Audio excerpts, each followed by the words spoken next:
इस वीडियो के अंदर मैं एक्सप्लेन करने वाला हूँ बैटल टोरन की आने वाले एपिसोड की नोवेल को, जहाँ पर आपने लास्ट एपिसोड के अंदर देखा था कि जी ने बहुत ही मुश्किल के साथ नायन को ही पास करा दिया तो उस चेक पॉइंट को, और फिर उसके बाद मिसमो से बात करने आता है, जहाँ पर उसे पता चलता है अगर जैसे मिला तो उसे विन लाइटिंग पॉइंट आना होगा 3 महीने बाद, क्योंकि अभी 4 गेट पॉइंट की एक मीटिंग होने वाली है। ये सुन जिन थोड़ा तो हैरान हो जाता है, मगर उसके पास कोई दूसरा ऑप्शन भी नहीं था फैंग जोसे से मिलने का, इस वजह से वो इसके लिए मान जाता है। मगर तभी ऊपर आ जाते हैं जिनको, जो कि जियान को लेकर जिनसी के पास ले जाते हैं, क्योंकि जिनसी की बॉडी के अंदर एक फायर पॉइजन होता है। जैसे देखकर जियान बोलता है अभी के लिए मैं इस पॉइजन को निकाल तो दूंगा, मगर अभी के लिए जो मेरी करंट स्टेज वो काफी तक कम है से निकालने के लिए। ये सुन देखिए जिनसी जियान से बोलते हैं कि मैं तुम्हें डाउजोंग बना दूंगा। ये सुन देखिए झट से मान जाते हैं इस ऑफर के लिए, और फिर यहीं से स्टार्टिंग होती है न्यू एपिसोड की, जो कि नोवेल बेस्ड होगा। तभी जिनसी जियान से बोलते कि अभी के लिए तुम्हें वापस जाना चाहिए, क्योंकि बहुत ही जल्दी हैवी ब्लड माउंटेन पुल खुलने वाला और उसके अंदर सारी एनर्जी चली जाएगी, इस वजह से तुम्हें जल्दी से जाके उसे कैप्चर करनी है। ये बोल के जियान भी उनको ग्रीट करता है और वहाँ से चला जाता है। तो जिनसी जियान को वहाँ से जाते हुए जिनको से बोलते कि अभी के लिए जिस जगह को मैंने अपनी क्लैन के लोगों के लिए ढूंढा था, और मैंने सोचा था कि जब मेरे मास टाइप के लोग उसके अंदर कल्टीवेशन करेंगे तो उनका जो लेवल होगा वो काफी तक बढ़ जाएगा, मगर हम लोगों की बुरी किस्मत उसके अंदर इतना खतरनाक पॉइजन मिल गया, और अब वो सीक्रेट जगह के मजे लेगा एक आउटसाइडर। जैसे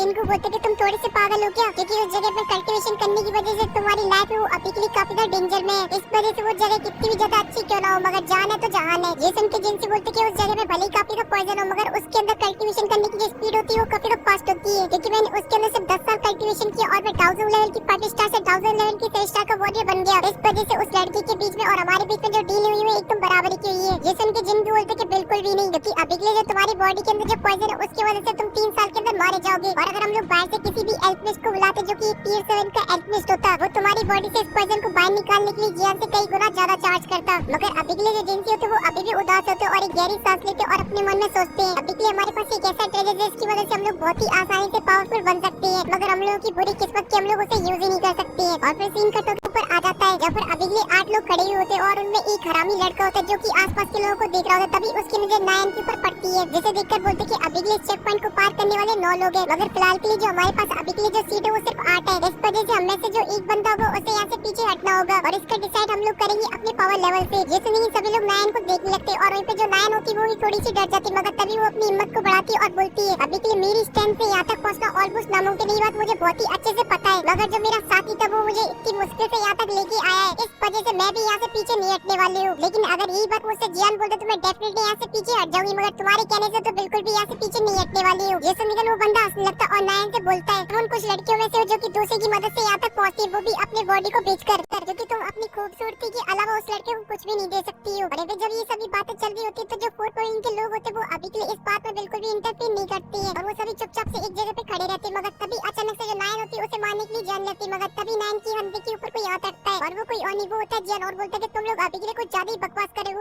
एक अकेली लड़की को देखकर। ये वसंत के नाम पे जितने भी लोग होते हैं सभी की नजर नायन के ऊपर चली जाती है, जिसके पास में जियान खड़ा हुआ था। तभी ये नायन से बोलता है कि अभी तुम थोड़ा सा शांत रहो, इस मैटर को मैं डील करता हूँ। और फिर इस बंदे से बोलता है अभी के तुम्हें ऐसा लगता है कि नायन को यहाँ से पीछे हट जाना चाहिए, क्योंकि वो इस ब्लड पूल में कल्टीवेशन करने के लिए काबिल नहीं है। वही बंदा जब जियान को देखता तो उसके मुंह से पसीने छूट जाते, मगर अभी के लिए वो ऐसे हार नहीं मान सकता। अगर उसने यहाँ पे घुटने टेक दिए तो सभी लोगों के सामने उसका पोपट हो जाए, इस वजह से उसका सिर्फ एक ही मानना था जी फटे तो फटे पर नवा भी ना घटे। और जियान से बोलते कि अभी के लिए इस लड़की ने बिल्कुल भी कोई भी मेहनत नहीं की और ये यहाँ पे फ्री फंड में आ चुकी है, इस वजह से इस लड़की को यहाँ से पीछे हट जाना चाहिए, क्योंकि ये पूल को डिजर्व नहीं करती है। जैसे नहीं बोलते कि अच्छा ऐसी बात है, और फिर चाहता देखता और बोलता है अभी के लिए सेम थॉट किसी और के भी यहाँ पर कृपया करके इसके पास आके खड़ा हो जाए, मगर वहाँ पे जितने भी लोग होते किसी की चूकी आवाज भी निकलती और चुपचाप से अपनी जगह पे खड़ी रहती है। ये देखिए वो बेचारे बंदे की हालत और भी तो खराब होने लगती है, और यहाँ पे जो जियान होता है वो झट से अपने एक कदम को आगे बढ़ाता है, जैसे देखते कर उस बंदे की पेट में सुसु निकलने लगी। तभी जियान एकदम से अचानक से गायब होता और उसके पास आता और उसके मुंह में लात चढ़ देता है, इस वजह से उसकी जो बत्ती सी होती है वो टूट के बिखर जाती है, और वहाँ से काफी दूर जाके गिरता है, और उसकी जो डायलॉग बाजी होती है वो सभी की सभी उनपे धरी की धरी रह जाती है। अभी जब उसके पास जाता और बोलता कि भाई साहब अब तो ठीक है ना, क्योंकि पूल के अंदर 8 सीट है और अब जो लोग बचे वो भी 8 है, इस वजह से अब तुम्हें कोई प्रॉब्लम तो नहीं होगी ना। और ये सब देखिए वहाँ पे जितने भी लोग होते सभी के सभी काफी हैरान हो जाते हैं, मगर ये जो अभी के 4 पेरिंग के लोग होते उन्हें इस बात से कोई घंटा फर्क नहीं पड़ता, वो एकदम से चिल मोड में खड़े हुए थे, और जियान के एकदम से एक्सप्रेशन चेंज हो जाते और सभी लोगों से बोलते कि भाई साहब अब सीट का यहाँ पे कोई मसला नहीं है, इस वजह से चिल करो। तभी मिस फ्रेंड एकदम फुल एटीट्यूड में जियान से बोलती है सच में तुम्हारे जो एक्शन है वो बहुत ही ब्रूटल है, इस तरीके से तुम्हारी विन लाइटिंग पे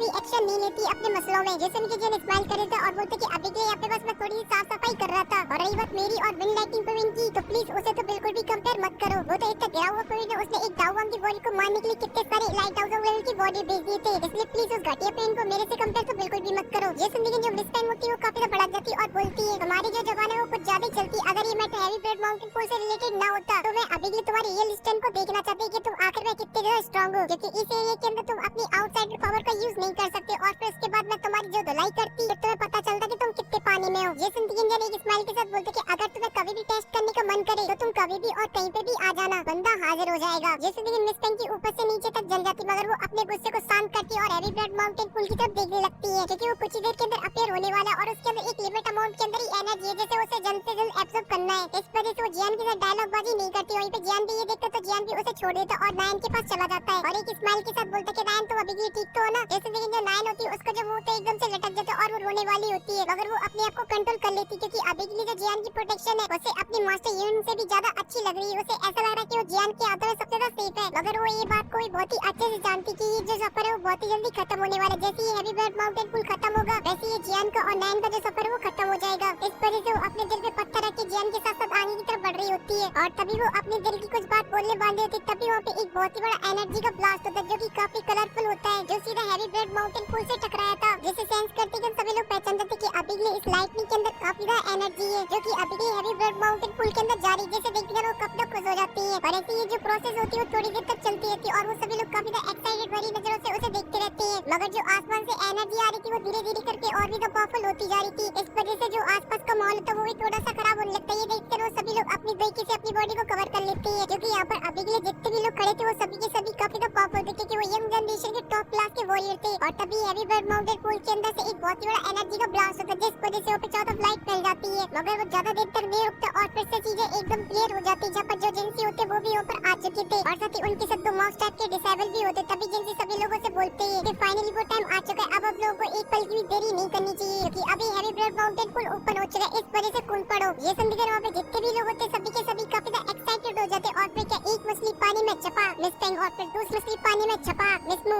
और फिर ऐसी करके 10 मछली पानी में कूद जाती है। और फिर जो चारों पेड़ के लोग होते हैं वो ज्यादा से ज्यादा नीचे जा रहे होते हैं और यहीं पे जियान होता है वो नायन की कमर को पकड़ता और नायन को लेके अपने साथ जाने लगता और नायन से बोलते कि अभी के लिए जब अभी थोड़ी बहुत एनर्जी दिखाई दे तो उसे कंज्यूम कर लेना मगर एक बात का ध्यान रखना गलती से भी इस पुल के नीचे मत जाना, वो तुम्हारे लिए काफी खतरनाक हो सकता है। और साथ ही मेरा तुम इंतजार मत करना इस हैवी ब्लड माउंटेन पूल से निकलने के बाद क्योंकि मुझे यहाँ पे काफी लंबा टाइम लगने वाला है। और फिर चारों पेड़ के डिसेबल्ड को देखता है जो कि अभी के लिए फुल स्पीड से नीचे की तरफ जाते जा रहे होते हैं तो जियान भी अपनी गाड़ी का छठवां गियर डालता है और नीचे की तरफ जाने लगता है और जियान कुछ ही देर के अंदर उन चारों पेड़ के डिसेबल्ड के पास पहुंच जाता है जहाँ पर वो चारों अभी के लिए एक दूसरे में लगे तिरी बजाने में लगी हुई थी और इस हैवी ब्लड माउंटेन पूल के बेस्ट एरिया को कैप्चर करना चाहते थे। ये देख के जियान बोलता है कि चलो अच्छा हुआ कि अभी के लिए मुझे यहाँ पर इनके साथ कल्टीवेशन नहीं करनी है वरना मुझे इनके साथ पंगा दंगा करना पड़ता है। विजन पीछे मुड़ के नायन से बोलता है कि अभी के लिए तुम्हें भी यहाँ की आसपास की एनर्जी को कंज्यूम करना चाहिए जो कि छोटे एरियाज में हो जिससे तुम्हारे ऊपर किसी का ध्यान नहीं जाएगा और तुम्हें कोई परेशान भी नहीं करेगा मगर जो एनर्जी वो तुम्हारे लिए काफी फायदेमंद रहेगी। ये सुन के नायन हमेशा रिला देती और बोलती कि थैंक यू सो मच इतनी मेरी मदद करने के लिए।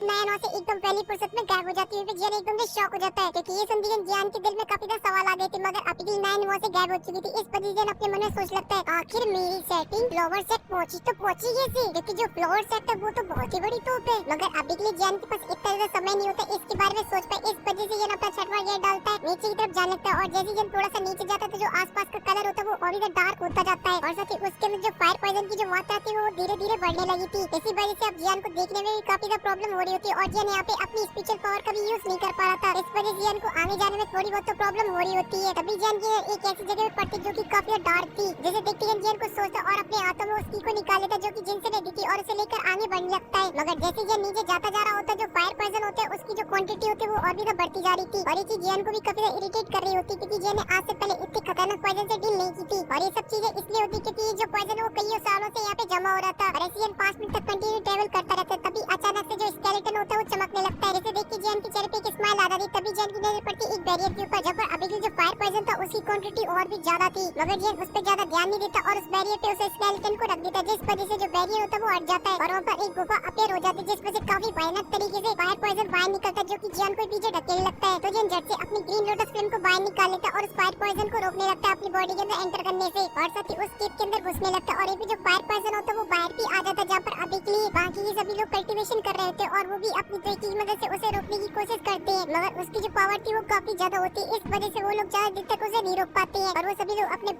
वो आते हैं और सभी ब्लड माउंटेन पूल से बाहर निकल आते हैं। वहीं पे जो जियान होता है वो अपनी ग्रीन लोटस फ्लेम की वजह से उसके अंदर घुसता रहता है और कुछ ही देर के अंदर उस केव के अंदर घुस जाता है। जब पर जियान को अभी भी वहाँ पे काफी ज्यादा एनर्जी तो महसूस हो रही थी, मगर साथ ही साथ जो पॉइजन था वो भी बहुत ही ज्यादा था। मगर जियान इस बात पे ज्यादा ध्यान नहीं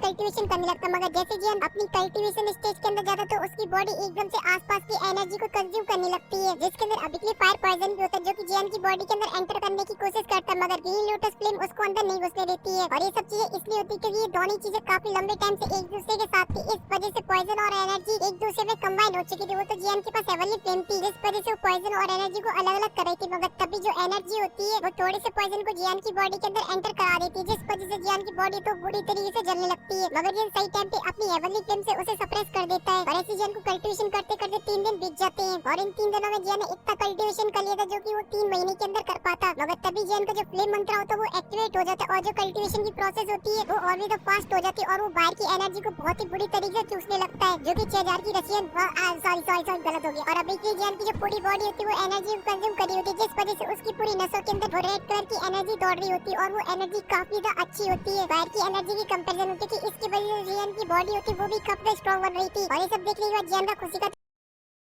कोई के लिए, क्योंकि अब उसे ऐसा फील हो रहा था कि अब वो बहुत ही जल्दी डाउ जोन के अंदर ब्रेक थ्रू करने वाला है, मगर ये बहुत ही जल्दी इतना भी जल्दी नहीं होने वाला था। जियान को ये तो पता था अभी के लिए उसे अगर डाउ जोन की पीक पे पहुंचा तो कम से कम उसे 1 महीने यहाँ पे ट्रेनिंग करनी पड़ेगी कंटिन्यू, क्योंकि अभी के लिए जियान को बिल्कुल भी टेंशन नहीं थी क्योंकि उसकी कोई बस नहीं छोटी जा रही थी और साथ ही उसे इस बात की भी टेंशन नहीं थी कि आसपास की एनर्जी खत्म हो जाएगी, क्योंकि वहाँ पे काफी ज्यादा एनर्जी थी, जिस वजह से जियान यहाँ पे तब तक कल्टीवेशन कर सकता है जब तक वो डाउ जोन पे नहीं पहुंच जाता है। और ऐसे जियान को कल्टीवेशन करते करते काफी ज्यादा टाइम बीत जाता है, तभी जियान की जो बॉडी होती है वो काफी ज्यादा मात्रा में एनर्जी को चूसने लगती है और साथ ही जो जियान को और था अब वो धीरे धीरे राइज होने लगा था, जिसे देख के जियान समझ चुका था वो अभी के लिए डाउ वन की पीक पे पहुंचेगा, मगर अभी के लिए उसका जो लक्ष्य है वो डाउज हो गए और वहाँ तक उसे पहुंचने की अभी के लिए उसे और भी टाइम लगने वाला है। इसी वजह से जियान अपनी कल्टीवेशन को कंटिन्यू रखता है और ऐसे जियान को कल्टीवेशन करते करते कुछ टाइम और बीत जाता है और अभी के लिए जो जियान था वो लाल टमाटर बन चुका था। अभी जियान अपनी आंखें खोलता और महसूस करता उसका जो इल्यूजन बॉडी एनर्जी को कंज्यूम कर रही है, मगर अभी के लिए वो जियान के दिमाग में होती है, इस वजह से वो अच्छे से कंज्यूम नहीं कर पा रही है, मगर तभी जियान को सोचता और फिर अपनी इल्यूजन बॉडी को बाहर निकाल लेता जो कि क्रॉस लेग करके बैठ जाती और एनर्जी को कंज्यूम करने लगती है। और ये देखिए जियान काफी ज्यादा हैरान हो जाता है और बोलते कि मैंने ये नहीं सोचा था यहाँ की जो एनर्जी वो एक इल्यूजन बॉडी भी एब्जॉर्ब कर सकती है और वो भी काफी फास्ट तरीके से एब्जॉर्ब कर रही होती है, जिसे देख के जियान बोलते कि मुझे ऐसा लगता है कि बहुत ही जल्दी जो मेरा अवतार है वो अभी के लिए इसके मिड लेवल पे पहुंचने वाला है। और ये जान के जियान काफी ज्यादा खुश हो जाता है और फिर वो भी क्रॉस लेग करके बैठ जाता है अपनी कल्टीवेशन स्टेज के अंदर, क्योंकि जियान अभी के लिए जल्द से जल्द डाउ जोन पे पहुंचना चाहता था, मगर जियान अभी के इस एपिसोड के अंदर तो डाउ जोन के अंदर नहीं पहुंच पाई, क्योंकि इसका जो नेक्स्ट पार्ट आएगा उसके अंदर जरूर पहुंच जाएगा, जिसके बाद जियान की मुलाकात होगी इस बैटल टू द एंड के सबसे प्यारे कैरेक्टर से, बोले तो अपने मास्टर यारो से, जिनकी हालत अभी के लिए बहुत ही ज्यादा खराब हो रखी है। अगर ये वाला पार्ट आपको जल्द से जल्द चाहिए तो इस वीडियो पे करा दीजिए 10 की लाइक और 1 की कमेंट और साथ ही कमेंट के अंदर बताना कि आप लोग कितने ज्यादा एक्साइटेड हो मास्टर यारो से मिलने के लिए, जो कि हमारे बैटल टू द एंड के बब्बर से है, मगर अभी के लिए उनकी हालत थोड़ी सी खराब है। मगर अभी के लिए मेरी बात की है तो मैं तो बहुत ही ज्यादा एक्साइटेड हूँ मास्टर यारो से मिलने के लिए। और फिलहाल के लिए इस वीडियो में सिर्फ इतना ही, मैं मिलता हूँ आपसे नेक्स्ट वीडियो में, तब तक के लिए आप सभी को बहुत सारा प्यार।